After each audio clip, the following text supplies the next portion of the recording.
Bismillahirrahmanirrahim. Assalamu alaikum friends. I am Muhammad Amar and today I am going to start the chapter of digestion and absorption. And in this video we'll see the short introduction of this chapter, that is digestion and absorption.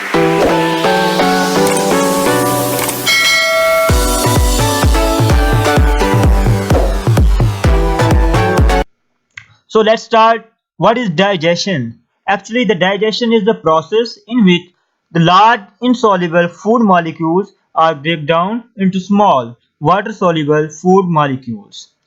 So it is the breakdown of large molecules into small food molecules.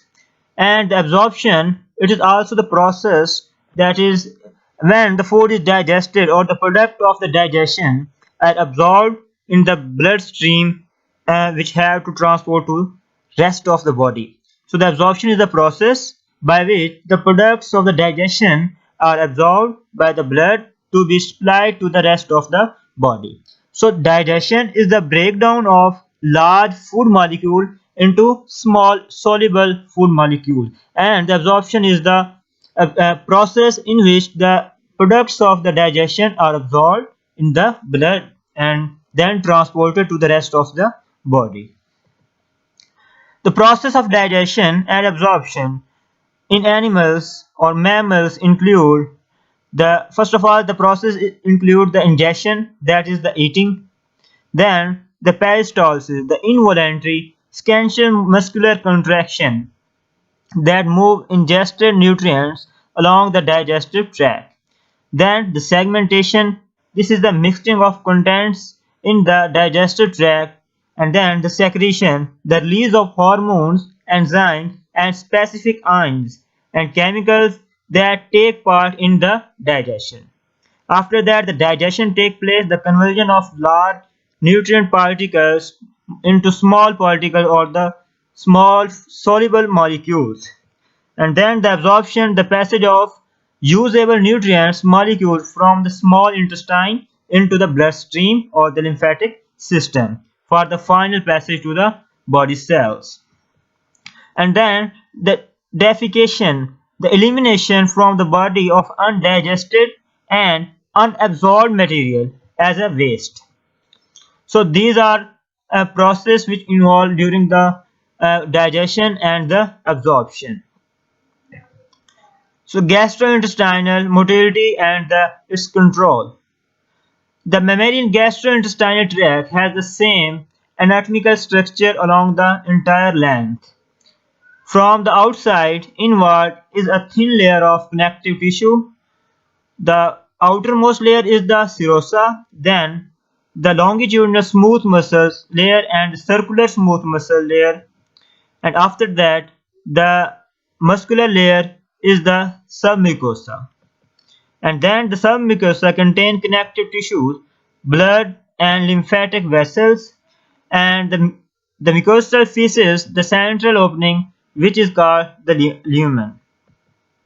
So look at the diagram. The outermost layer in the mammalian digestive or the gastrointestinal tract is the serosa, then the longitudinal muscles, then circular muscle, then a layer that is the submucosa, and then mucosa which is connected with the or internal structure that is the lumen. The coordinated contractions of the muscular layers of the gastrointestinal tract mix the food material with various secretions and move the food from the oral cavity to the rectum. Two types of movements involve, that is the peristalsis and the segmentation. During peristalsis, food advances through the gastrointestinal tract when the rings of circular smooth muscles contract behind and front of it. The peristaltic waves move food through the esophagus to the stomach. So these are the movements which help the food to move in the esophagus to the stomach. These are the movements of the muscles of esophagus. And then that is the segmentation. The small and the large intestine also have rings of smooth muscles that repeatedly contract and relax, creating an oscillating back and forth movement in the same place called the segmentation. So segmentation is another type of movement which helps the food to move in the small intestine and large intestine. This movement mixes the food with digestive secretion and increase the efficiency of absorption. So the two kinds of movement, the peristalsis and the segmentation. The peristalsis is usually present in esophagus and the segmentation is present in small intestine and the large intestine. Look at the diagram. This is the structure of esophagus or the muscular structure of esophagus. We can see this is the movement, that is the peristalsis, which is responsible for the movement of food from esophagus to the stomach. And here is the structure of small intestine, and you can see there is also contraction and relaxation, which is called the segmentation. And segmentation here responsible for the movement of food in small intestine and also responsible for the mixing of digestive secretion with the food. There are some sphincters.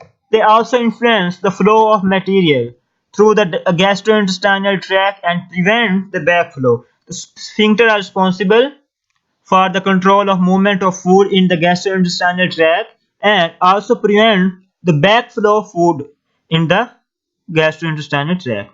The sphincter are rings of smooth or skeletal muscles at the beginning or end of the specific region of the gut tract. So they are present at the beginning or the end of the specific region in the gastrointestinal tract or the gut tract. For example, the cardiac sphincter is in between the esophagus and the stomach. So when the esophagus end and the stomach start, the cardiac sphincter is present and it prevent the backflow of food from stomach to the esophagus. And that there is another sphincter, that is the pyloric sphincter, and present at the end of the stomach and at the beginning of the small intestine. And this sphincter is responsible to prevent the backflow of food from small intestine to the stomach. So guys, this was just the start of this chapter.